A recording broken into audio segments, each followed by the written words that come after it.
Hello everyone and welcome back to another AFK Journey video. So we are nearing the end of phase 2 and I think this is a good time to make a state of the AFK Journey video evaluating basically the pros and cons I've noticed over the course of this season and then hopefully what direction maybe the game can go in the future. Okay, now the number one thing I want to talk about is the branding for AFK Journey has shifted back to just AFK Journey without the Homestead part, and apparently there is going to be more focus on the game itself rather than the Homestead edition.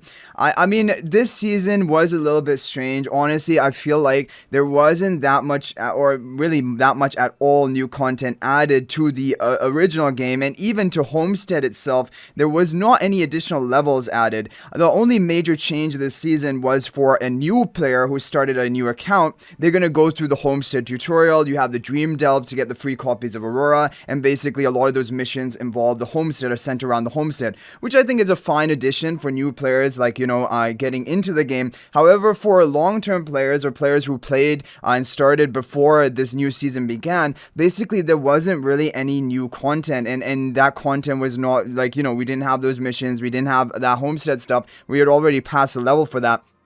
And for people who have been playing Homestead actively, I'm one of them. I'm still farming my Homestead orders every day. I have 107 million wish points right now, and still no new Homestead levels even in sight. There was not even any mention that in phase 3 if they're going to be new Homestead levels, so most likely they're not going to be, in the level cap is 20, which I mean is fine for the people who have treated Homestead very casually, but for the people who have pushed Homestead at all, like, we've been sitting for over 3 months without any new Homestead levels, so it just feels kind of pointless. And people have even messaged me who one of the major reasons they were playing AFK Journey or maybe stuck to it for so long is pushing in Homestead, delivering orders, getting the optimal combination for your decks, and then realizing that no new levels are being added caused them to distance themselves from the game, and they're taking a break, and who knows if it's permanent. Basically, this is some of the feedback I've gotten.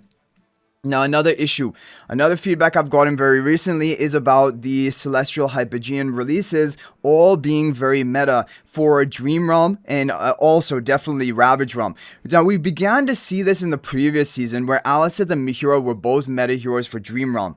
And I mean, it is fine overall because, like, some people say, well, you only have to pick the most important hero of each season, which was Alicent. But the problem is, in the point in time when the heroes are being released, it takes, months before you actually know for sure, and depending on the meta of other heroes being released, what is actually the top hero, because Galahad's release kind of like blunted the effect of Mihira, and then you just see Galahad and Alicent in most comps and hardly seeing Mihira much.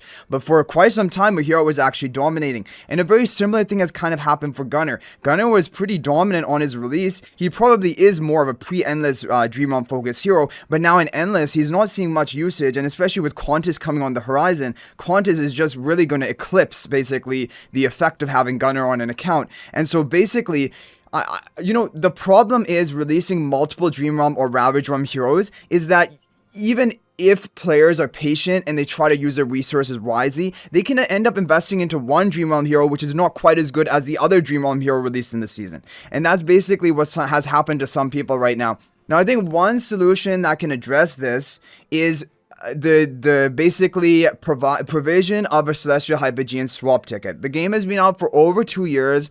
I think now is the time, best time than any, to actually provide a Celestial Hypogean swap ticket. This will reward the long-term players who have invested into Celestial Hypogeans which have been either power crept or are no longer meta. For example, Cele, Scarlita, things like that, or even the power creep Dream Realm heroes like usually you would say Fresser and Harok, but they sometimes always find their way to sniggle, basically squeeze their way in. But basically a swap ticket can really help this situation, alleviate the pressure. And also a swap ticket just is if it could be on a yearly basis or something, I honestly feel like it would just be such a great quality of life thing addition to the game, which would keep people interested and engaged and also waiting, when that swap ticket comes. Okay, even if I made one bad investment, I will rectify it. I'm just going to keep playing it out and basically rectify when that swap ticket comes. The problem is if there's no hope of basically ever receiving a swap ticket, people with investments onto heroes which are maybe have fallen out of the meta or not the top dream realm hero of that season, it really hurts players and it does push them away. But I think the major difficulty of actually predicting or even being able to be sure about how long your hero is actually going to be relevant for is basically not a possible task, because if a new regular faction hero comes out that creeps out your hero from the meta, or if there's another Celestial Hypogean release that creeps this hero out of the meta, it's very difficult to tell which heroes are going to be long term and how long they're even going to last for. Like, we've seen this situation with Nazarick. Nazarick got violated the worst, because when he came out, he was released at his perfect time when he was dominating, like, that pre-endless hell difficulty of bosses, like right before he made it into endless. And then it felt like we had the pressure to recruit him, and then we never hardly saw him in the next season, because like Shadewing rose up, other meta heroes rose up, Corridon rose up, and so like these things happened and basically left those heroes in the dust. And so, for example, like, even if you say like Alicent was a Dream Realm hero last season, Contest is a Dream Realm hero this season, you don't know how long they're going to last for, and it can all be up in the air depending on the new release of a hero. And so the problem is, without a Celestial Hypogean swap ticket, resources can be really wasted and sunk basically into something which is not optimal. And like, either the two ways of rectifying that is having mainly one key Dream Realm hero release per season, or having, for example, a swap ticket and continue the 2 Dream Realm hero per season. But having 3 Dream Realm heroes per season is way too much, even if one is given for free, because all of them need a high investment. They're all Celestial Hypogeans nowadays. Other than Rainier, every other Celestial Hypogean needs a plus 15 exclusive equipment investment. Otherwise, you're not going to see their full value, their full potential. Like, Alicent has no HP loss damage before plus 15. So those are my thoughts. I think that now is the perfect time to try to reinvigorate, re-motivate players to stick around, is to give a Celestial Hypogean swap ticket, because I really fear that if this swap ticket, I'm pretty confident eventually there will be someday when a swap ticket is given, but it could be too late at that point, right? Already I feel the drain of players from my own guild, from my friends list, from my Discord, all of this. It is definitely prevalent, and there's no denying that, and people are noticing as time goes on, more and more players are leaving. And I think one way to kind of help this situation would be a swap ticket, giving some people something to look forward to maybe once a year, and that would keep people sticking around. And now for example, Homestead, right? The real reason I find it so confusing is there was a Homestead focus, but for long-term players who've been playing Homestead, there was nothing for them. That's what I'm saying. Like, for example, even though it's named AFK Journey Homestead, it was basically only Homestead for new players who were going through the Dream Delve and those missions. For the long-term players who actively played Homestead, doing the orders, there was no new content for them other than, the playing the soundtracks and stuff like that, which of course is nice quality of life and things like that. I'm not basically negating that, but in terms of actually progressional content, there was nothing, and that caused some people, who are Homestead fans, like, really pushing in that mode, and they're like, well, what's the point of doing my orders? And like, even these days, I'm going to show you my Homestead. I do my orders, but what is even the point of it with 107 million wish points? I don't know if that's ever going to even translate to anything meaningful, but I'm doing it just for the sake of doing it, right? Anyway, okay, so we've talked about Homestead, we've talked about the shift to regular AFK Journey, we've talked about the need for a Celestial Hypogean swap ticket. On top of this, the Apex AFK stages this phase were incredibly challenging. In fact, they were so difficult that even when the legendary charms came, the red charms came, even the hard pushers were not clearing the stages on those preliminary days of having those red charms. When that happens, it basically means it is going to be a struggle for everyone to actually complete the Apex stages, because that was the major power boost that would usually push us over the edge to just, clear all of Apex, but that didn't happen.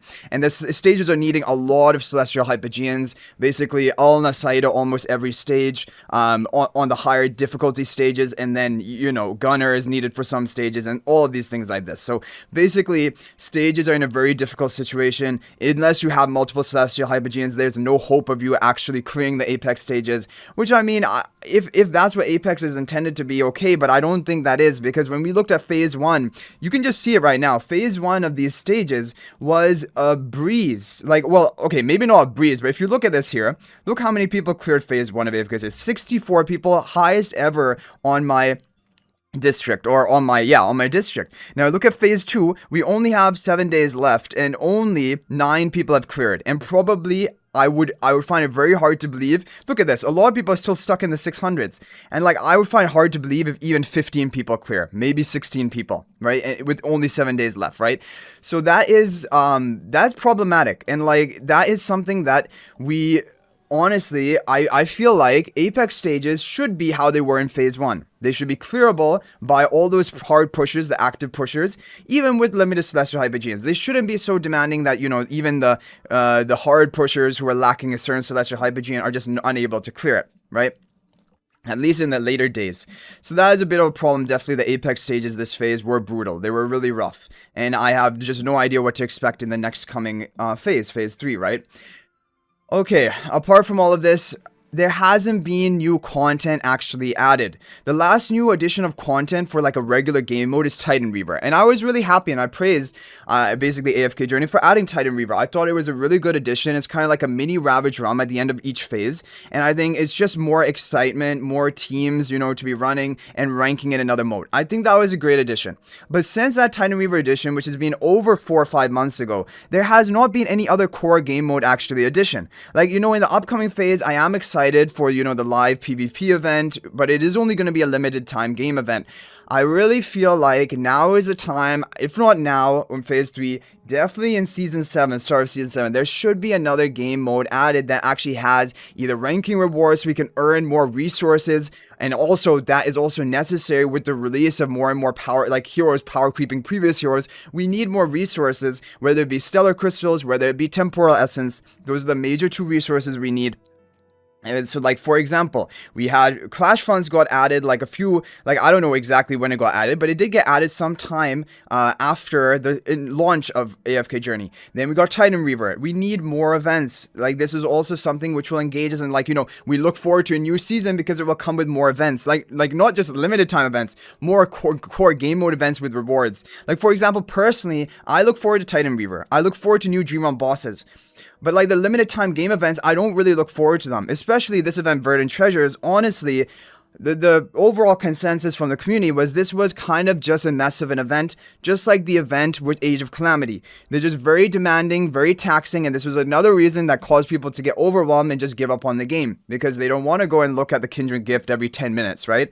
Anyway, I didn't even bother doing that. I did Kindred gifts for maybe 2 or 3 days, and then I completely stopped it. I didn't even bother it. But like, you know, people who want to min-max, they want to just try to complete all of the event stuff, they feel that pressure, and it's like, it's very kind of repetitive and monotonous, and yeah, so I understand that is probably also more of a mindset thing, that like you don't have to feel obliged to do all of the content in an event. Like, you just want to complete basically your main event rewards, buy out the shop. That's what I did, and then I completely didn't touch the event. But I can also understand the fact that there shouldn't be that pressure of, you know, those notifications every time in chat, Verdant Treasures unlocked, go check, Kindred Treasures unlocked, go check it out, and whatever.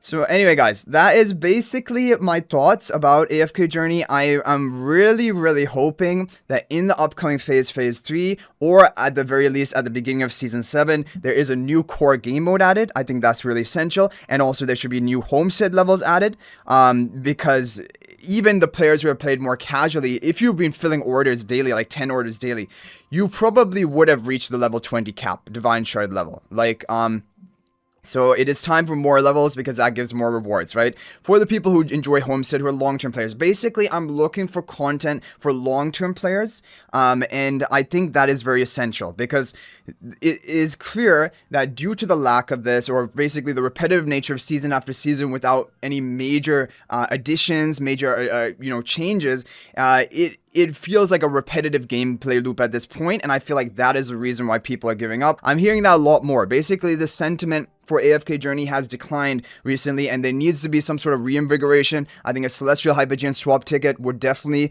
reinvigorate the spirits of players and maybe make it a yearly thing to something to look forward to every year. I think that a new core game mode that adds new resource generation, stellar crystals, temporal essence, that again is not a time-consuming game mode, but another ranking game mode. Or for example, multi-dream realm boss, have 2 dream realm bosses rather than 1, but get double the rewards or get 1.5 times the rewards, or basically something like that. That is what I would look forward to, and basically maybe at the beginning of each new season, you have another core game mode being added.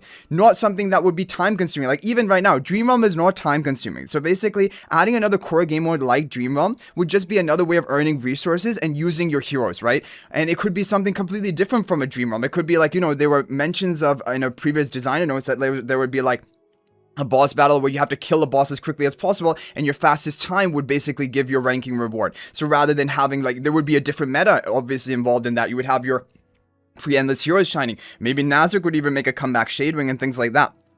So anyway, guys, those are my thoughts. Let me know what you think about all of this in the comment section down below.